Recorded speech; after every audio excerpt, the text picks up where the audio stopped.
Welcome to Trailblaze. I am Jamal Simmons. And I am Nayyera Haq. Trailblaze is about the America we are becoming and the politics, policies, and the ideas that are getting us there. Today, we want to talk about another voting demographic. We've already covered voting, math, what states are really important this election cycle. We've talked about white women, about white dudes, but there's a lot of other demographics out there, Jamal. Absolutely, there are a lot of demographics out there. We haven't gone through all the things people are talking about. There's African American men. There's what happened with the Arab American vote in states like in the Middle Eastern vote in states like Michigan. And of course today we're going to talk about Latino voters and where are they on this upcoming election. I would have loved to just call this episode the brown people vote. It's a very scientific term, but really, right, we talk about politics like white and black, and then kind of everybody else, Asian Americans as a demographic, something like 20 million voters in this election cycle, where in places like Nevada, that's 4% of the vote. In places like Wisconsin, that's significant too. So these percentage points, as you and I have talked about, with the polls as tight as they are, they can make all the difference in whether Kamala or Donald gets that state in those electoral votes. Absolutely. And what we know is that there are all these overlaps that happen between communities, right? I mean, now we know so many people are intersectional, they live in families that are multicultural. They also are sharing a lot of demographics. Like if you live in a suburb, we talk about the suburban vote, but we talk about the suburban vote sometimes like we're talking about the 1980s. And this is just some John Hughes movie with a bunch of people riding bicycles in white neighborhoods. And now what we know is that the suburban vote is also in many ways, it's Asian American, it's Latino, it's African American. Yep. All of them might be in the same house, right? I love reminding we people. might see a lot of that, right? Yeah, I love reminding the pollsters of many of them are people that you and I sit on television sets with, where they're largely talking to people who are boomers and older. I'm like, hi, I'm a suburban soccer mom. Literally, Right. I have soccer practice today. I have flag football practice on Saturday. I go to the games. I organize snacks, and I'm a working parent who cares about X, Y, and Z issues. And this system was not designed to reflect the challenges and also the concerns that I have. So that is a fundamental shift. And we're seeing that not just in this, how we talk about suburban voters, but this idea of who Latino voters are. Can I ask you one important question? What's your snack of choice for the soccer game? Okay. So mini Gatorades, but we have gone in this calorie, sugar concerned era to Gatorade Zero. The kids love those. Goldfish and maybe some kind of chip. And some kind of chip, depending on the age range. Goldfish, I usually do for the 4-year-old. The 7 or 8-year-old, they want the chips. Now, one mom showed up with all of that, like those two things, the drink and the snack, plus Oreos. And I was like, oh, come on, you extra. Like, stop. Like, you just need to not up the ante. Make it easy for every parent to do the bare minimum when it comes to snack. Don't be the parent that shows up and outperforms everyone else. Absolutely. And we now have these multicolored goldfish. I feel like goldfish are the Iron Man, Iron Woman of the snack game. You can kind of take them anywhere, give them to anybody. They're just fantastic. Anyway, it's a kid's Cheez-It, right? Like I can eat a box of Cheez-Its in one sitting. It's true. I digress. But this is very important because as we think about what's happening inside these communities, and we think about these suburban communities in particular, we are talking to people in places where we didn't normally find them. We didn't used to find them. But what we find is that they also have a lot of the same concerns. So they have these concerns about school safety. They have these concerns about traffic patterns. They have concerns about development and economics, and are taking care of parents. I mean, we know right now there's a big conversation in politics right now about the sandwich generation and people who are trapped between taking care of their young kids and then also taking care of their older parents. That's happening inside of all these communities. And we know, particularly with communities of color, they've been multi-generational for a long time. And so we've seen grandma living in the same house with the grandkids. And now we're finally having that conversation in public. And there are communities of color have largely been able to maintain that multi-generational communal family connection that significantly helps when it comes to being working parents raising kids. What I find interesting, though, when we talk about this generational change is the assumption that people often have that a first generation of immigrants will feel the same way as their children about issues like immigration, about culture war value issues, and all of those. And we're seeing, frankly, from that second, the born in America or I became a citizen early and I've been here 40 years in America person, that they're not necessarily lefty when it comes to immigration, right? There's that identity messaging versus the opportunity and economic messaging has really worked in many of these communities where I interviewed somebody who was a Guatemalan American, had been here for 20 years, did a lot to support his family and community back in Guatemala, owns a coffee shop here in DC, sent, like all of this really great connection and positive trade, all of this, and was like, no, but you all have to come legally. Like I did the hard work, therefore you should do the hard work too. And it's a very interesting distinction to me of that identity, how you become American and what American means, that is starting to change even in minority communities. That's right. One thing that's been very popular is enforcing the border. We've seen that in the national politics. We've seen politicians on both sides of the aisle really get tougher on the border, which I think for a lot of activists, some of it's like chalkboard, nails on a chalkboard, hearing what some of those policies Mm-hmm. are. But so many people across demographics are concerned about how people come to the country. Now, they're also concerned about how we police that border and how we treat people when they get here. And I think that's the place where people who are on the left need to continue to talk more about what do we do with the folks who are here already and how do we make sure they're integrated into society and how do we keep that pathway open for people who need to come here because they're fleeing something that's pretty desperate in the country where they came from. And what we cannot do is pull the ladder up, shut the door for everybody else who wants to come to the country. And frankly, you know who else doesn't want that to happen? American business doesn't want it to happen because the workforce that comes to this country from around the world is part of what keeps the engine of our economy going. I So that's love part of our referencing conversation today. this. Reagan's last speech from the White House was like an ode to economic purposes for immigration, and Reagan was a high watermark for accepting refugees, and it has steadily declined from there. And Reagan talked all about agriculture and what immigration does positively for an economy. And you talk to any farmers and like, just get us workers. If you're not going to get us legally, if you're not going to give us the visas for them to come and go, we're just going to take the workers we can. And farmers often, right, we think of as in the bucket of Republican anti-immigration. So it's a really interesting narrative that's taken place. And I think Democrats ceded territory on this, Jamal, where they went in on the enforcement, but didn't talk about necessarily the dignity of how you're treated at a border. Because you can have Yeah. enforcement and still have dignity of how you're treated. The idea of Custom and Border Patrol agents whipping Haitian migrants, probably not a good image, right? Should probably Hmm. check that at the border and not have that be. And that's a distinction because I think there's people who are very happy with that, are perfectly happy Right. with cruelty being part of the equation. And that's that distinction, while still staying in the lane of order and process, could be very, very compelling. I just don't think that Democrats have Well, figured that out yet. this is the fun. This is the fundamental problem with the Trump era because even Republicans, you reference back to Reagan, I still always think about George W. Bush on this question. Even Republicans always had a sense of, well, maybe we're America first, and maybe we're talking about, quote unquote, traditional American culture, and we know what that is. Mm-hmm. But they also had a little bit of like, well, we have to respect people. We've got to figure out how it is that we communicate about this. We don't want to do people harm. They were anti-political violence, right? We're not Yeah. having that conversation. Even after 9/11, this is what I think about George W. Bush. After 9/11, one of the first things George W. Bush did was go to a mosque. Mm-hmm. And he went and said, these are our neighbors, Mm-hmm. and we can't be at war with our neighbors. We're at war with people who attacked us from another country, not with our neighbors. And gosh, can you think about how far we are away Well, listen, and from they having certainly. Republicans who would say things like that in Well, public? that's the thing. We're like, can you at least just say that? Like, versus you don't even bother to say that anymore, right? There are clearly anti-immigration policies. There's clearly Sure. cruelty in policies that have happened since then. But that idea of a baseline benchmark of how we talk to people overseas. And then there's that classic situation, right? Take the brown vote, as I call it, and Hmm. separate that out from the black vote. Do not Right. let these groups combine, especially not with white working class, because that would just be, that's it, game over.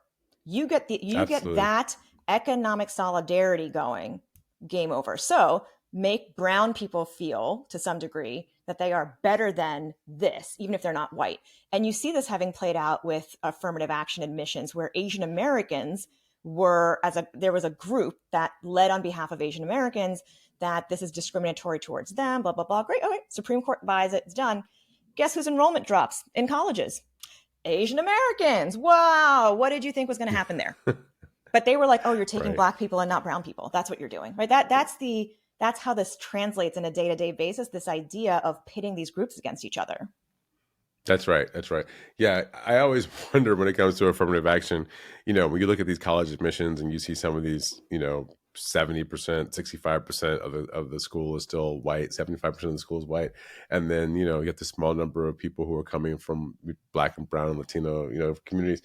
It's like, well, if you can't get one of the 70% of the seats, then maybe you should check your own ability, right? It's not really about whether or not the people who look like us are getting a seat. The question is, why can't you compete with the other 70% of the people who are getting the seats who look just like you? But anyway, that's California just another passed, show.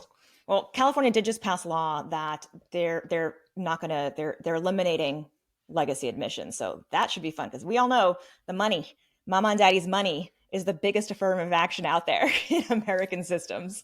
Yeah, I'll believe that has an impact when I see it. Their money always finds a way to find its way in the door. I need to find its way in my pocket. That's where I need it to go. I'm with you, sister. All right. Should we get started with our next guest? Because this is connecting this dot of money and identity and how people are voting. Our next guest actually has been a very successful consultant and made really good money in helping candidates talk to a very specific group of people, and that's the Latino voters. Joining us now is good friend Chuck Rocha. Chuck, you may have seen all over the interwebs and all over television. Chuck used to work for people like Bernie Sanders. He was the United Steelworkers political director back in the day. But Chuck is a Texan, you may notice from the hat. He's like legitimately behind the hat. Like he deserves the hat. He's a Texan, but he's somebody who really understands what's happening with Latinos in the United States, with the broad spectrum of political issues that are happening in the country. And we're just excited to have him right here with us on Trailblaze. He's a trailblazer. Chuck, welcome. Man, is it good to be here. Congratulations to both of you. This is really exciting. I love the podcast. I love what y'all are doing. Thank you. Thank you for being here. All right. So, Chuck, we're just going to dive right in. So here's the question that we're all facing. All right. America's changing. We all know that. Back when you and I first got started in politics, because we're a little older than that era. Back when you and I first got started in politics, swing voters were always these suburbanites, right? They were white suburbanites, white women in the suburbs. What are they going to do on election day? Now, joining those key swing voters, we all start talking about African-American men. We're talking about young people, and we're talking about Latinos. As you survey the country and what you're working on, just tell us, what's happening in the country, and are we actually going to swing these voters toward the Democrats this year?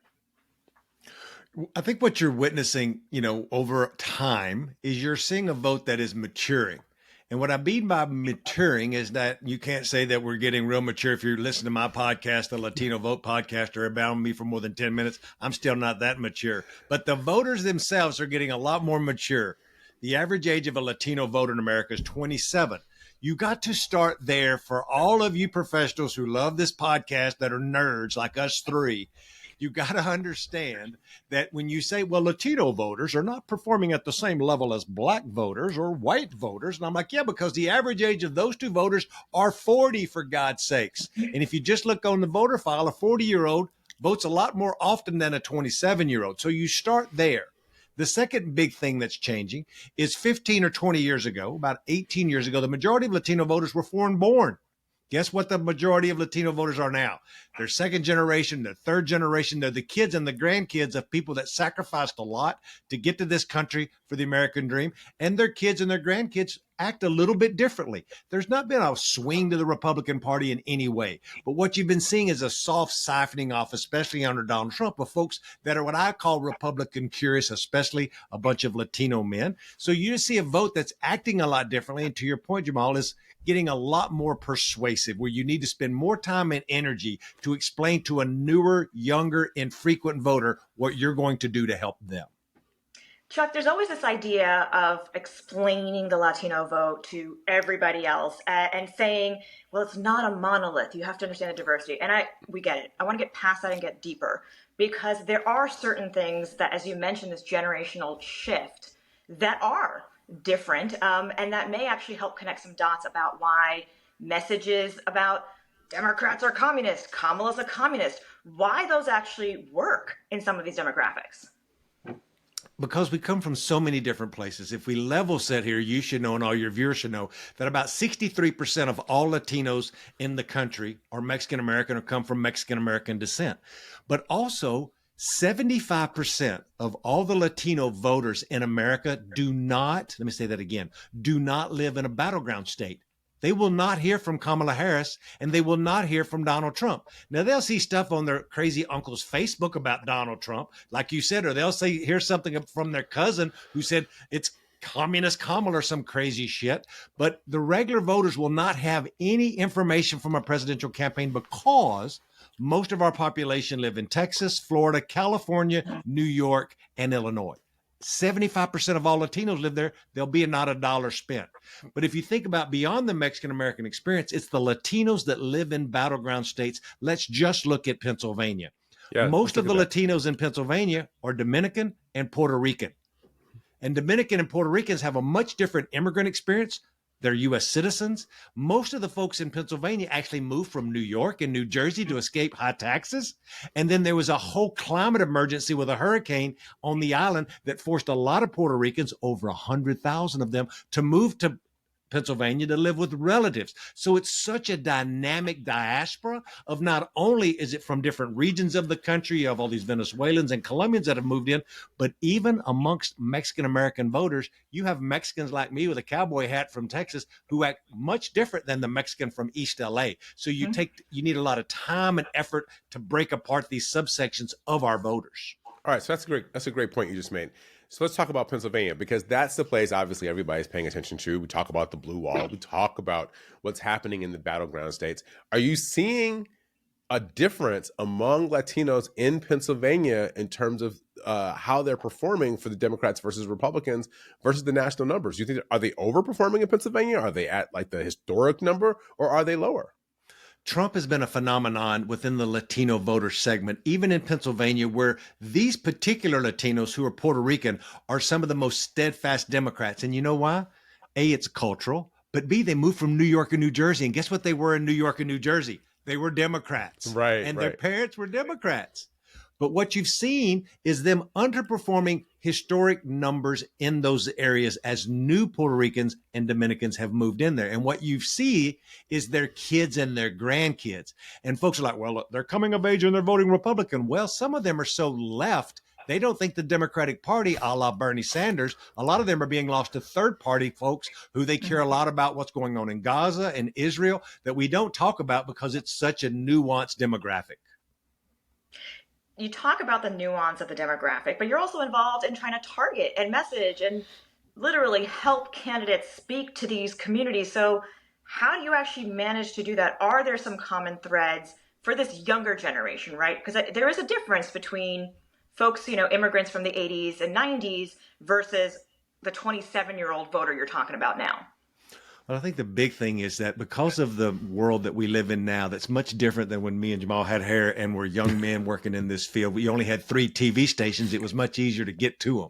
So now we spend $2 billion, and there will be $2 billion spent on TV, radio, and digital this cycle. Be a lot of media consultants buying a third home in the rural parts of North Carolina. But anyway, I hope you're one of them, Chuck. Not Chuck. No, Chuck is a man of the people. That's right. I'm here in my little row house in Capitol Hill.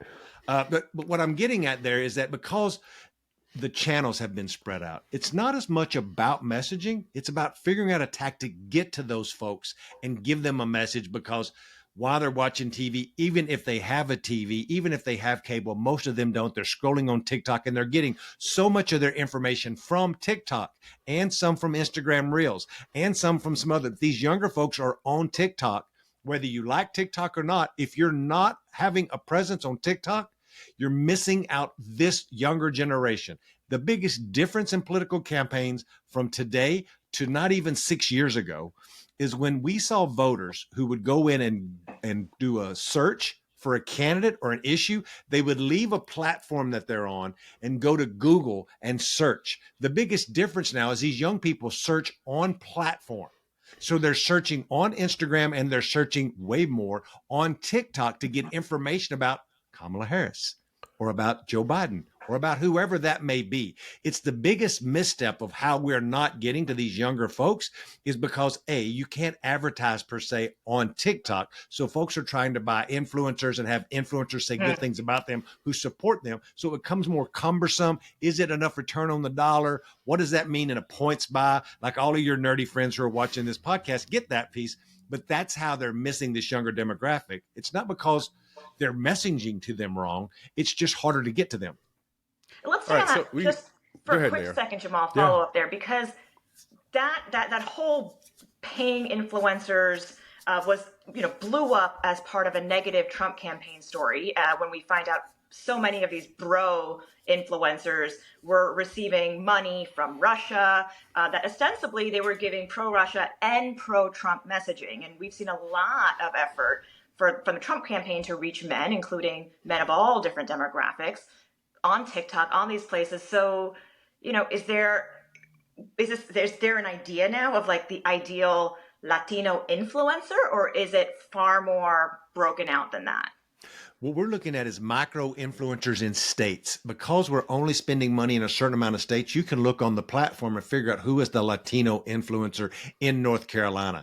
What are they doing? What are they talking about? And figure out by looking at their feed for 2 seconds, are they pro-immigrant? Are they pro-environment? Are they pro-Kamala Harris? And then you start building a relationship with them to then use them to get out to their followers, to be a conduit to their followers pretty much in that realm. And that's the biggest difference, is this new terminology that's called micro influencers. You two are probably micro influencers and you don't even know it. Yes. Yeah. Well, we know you're a micro influencer, Chuck. Listen, here, I guess this is the bottom line of this that I really want to get at. This conversation about losing Latinos, is there something really, I know that there's an age difference. I know that there's a demographic, from country of origin difference. I know there's a geographic difference. But we are certainly seeing that Democrats have trouble with men. We've always talked about white men. But it seems to me this thing about men is not just about white men now. We're seeing it with African-American men. I think we're seeing it with Latino men.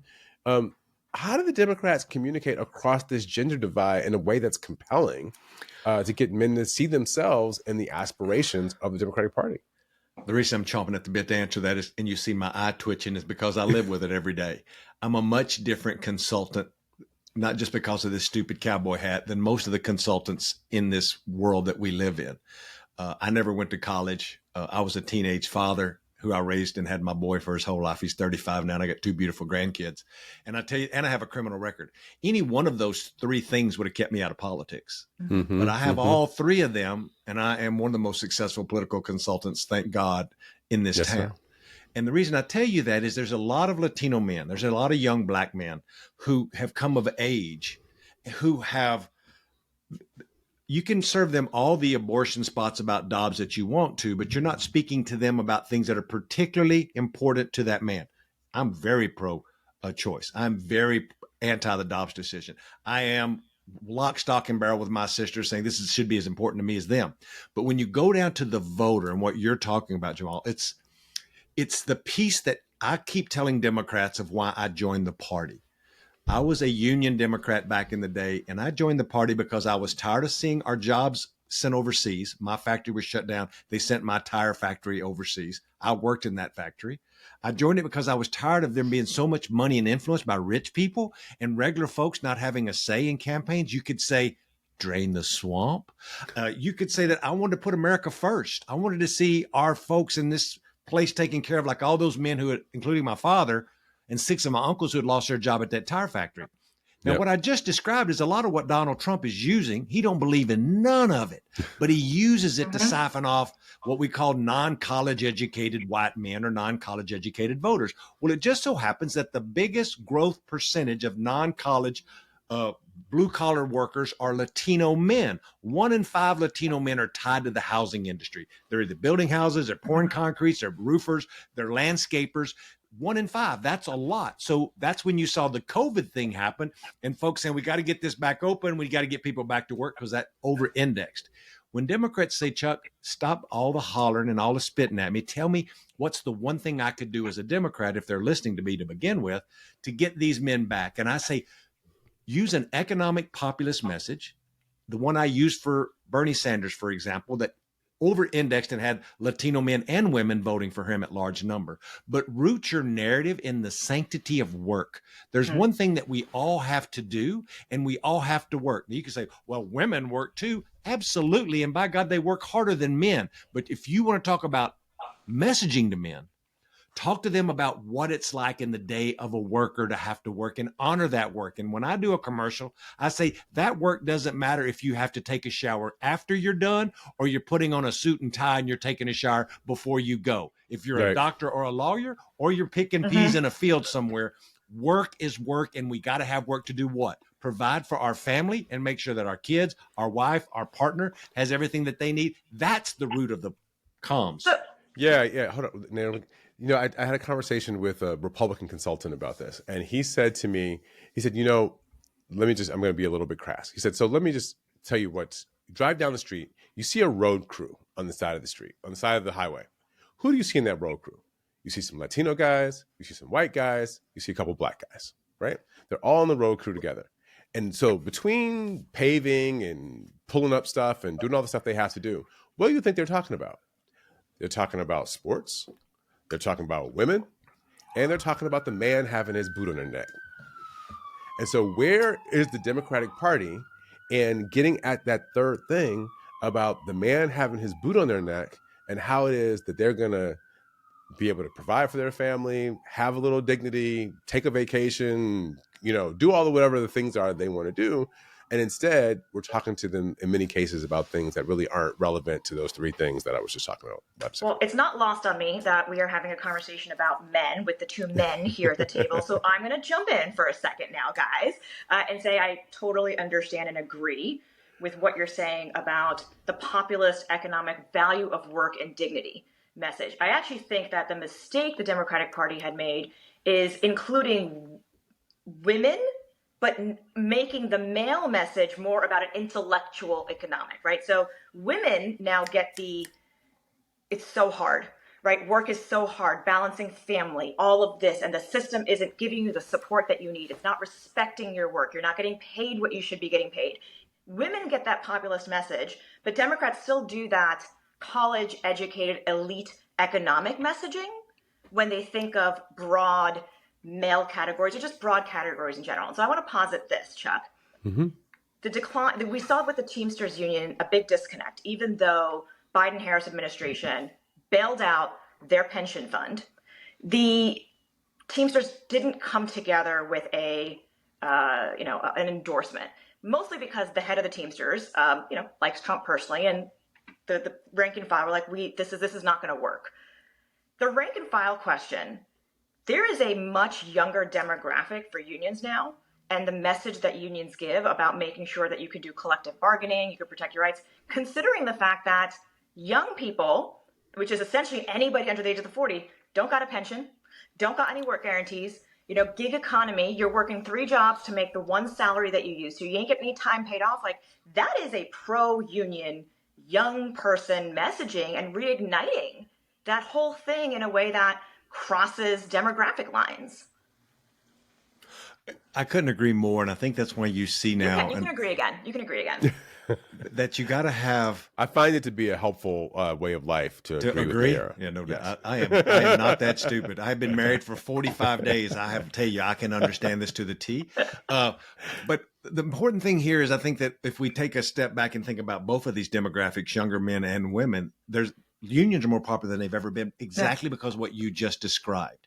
And to what you just said, Brother Jamal, is that folks feel like they have their boot on their neck. That's all 4 of these things, if you think about it. Mm-hmm. But it goes back to something you just said that I thought, let me say it again, it was one of the most brilliant things you said, which was we overcomplicate the messaging. The thing that really has gotten to me in this modern campaign world, and I've gotten to see the evolution of campaigns, I think makes me a good consultant of when I had a beeper and had a clipboard with paper on it to go talk to people. There were no cell phones. I did my homework on a world book before the internet. That makes me have a different vision of world of what campaigns are. Now we micro target down and we model and index people based off of what other people are, which is not a bad idea. It's technology is not bad. I could say a lot of things about AI, but if just on the data piece, we've eliminated people that we talk to because we want to make campaigns efficient as they can be for return on investment for donors that demand that, to be honest.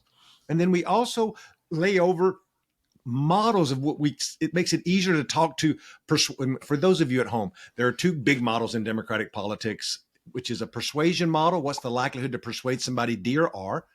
And then there's a turnout model based off of how many times you voted. And they take your voter file that's I've got my hands up, but like say 1 to 100, and they reduce it down to just people that have the likelihood to be persuadable or Democratic. And then they put a turnout score where if you haven't voted in an election, they'll never talk to you. If you voted in 1 or 2 elections, they probably won't talk to you. So that's where we lose all of this long-term communication to folks until you get married, you buy a house, and you think politics matters, and you start voting on your own. Then you go into the system. Let's stop talking right there and think what I led with. The average age of a Latino voter is 27. They age into and never hear from either party until they get to this age. So there's such a big swath of the electorate who never get talked to because they're not a persuadable or likely voter. And it's just bigger margins for them just because they happen to be younger. Yeah, listen, this is a challenge for the entire democratic and progressive movement about how do we capture this and how do we tap into this sort of aspirational this idea that people have about what they want to do for their lives. Listen, and I think one of the most brilliant things that the Republicans did, was dastardly brilliant, right? It's evilly brilliant, is card check. When the Republicans took the union ability to get dues from every member in the worksite and then said you had to voluntarily sign up as a union member in order to have your dues go to the union, that was a huge block on union power inside the Democratic Party. And what does that mean? Right. So I'm an entrepreneurial guy, right? I come from a union family. I'm an entrepreneurial guy. I believe in the power of business and power markets. I also know you got to have a balance. And so what happened is the unions always kept, I'm from Detroit. We were UAW members in my family.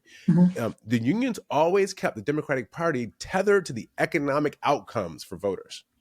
It was great to have these big social ideas, but they also had to have economic outcomes. And I think when you defunded unions, you really took them away as the economic backbone of the Democratic Party. And the party just started having to raise all of its money from Silicon Valley and from lawyers and from all the money people. And I think that gets to what you're talking about, Chuck, in terms of talking to the people who are, the big wigs in the country and not being rooted necessarily in the working class. But the irony is, the dastardly irony, of course, is that you have all of the tech Silicon Valley bros right now doing the Trump JD Vance circuit, but using a very populist economic message. I'm like, how are they pulling this off with any credibility? And I would say maybe they're not pulling it off with any credibility because the margins are really tight. And we're talking about 3 to 4% difference, which is the margin of error for every poll, all the data. So yeah, Chuck, take it home for us. What do we do here? It's so, to hear both of you say this is the root of the real problem here, is that in the 90s and the early 2000s, there's only so many rich white folks you can find to vote, and they're voting at pretty high margins. So there's a cap on what a Republican do. So this was the most dastardly, let's keep doing the word dastardly, thing that they could do, which was we let them steal the reason I became a Democrat. And so they started talking like they cared about working people. They don't. But it was just something to win back a lot of these poor, non-college educated folks that are trying to make ends meet, working those 3 jobs that you talked about earlier, raising a couple kids, and just feel like your government, to Jamal's point, has got your foot on your neck and don't care about you.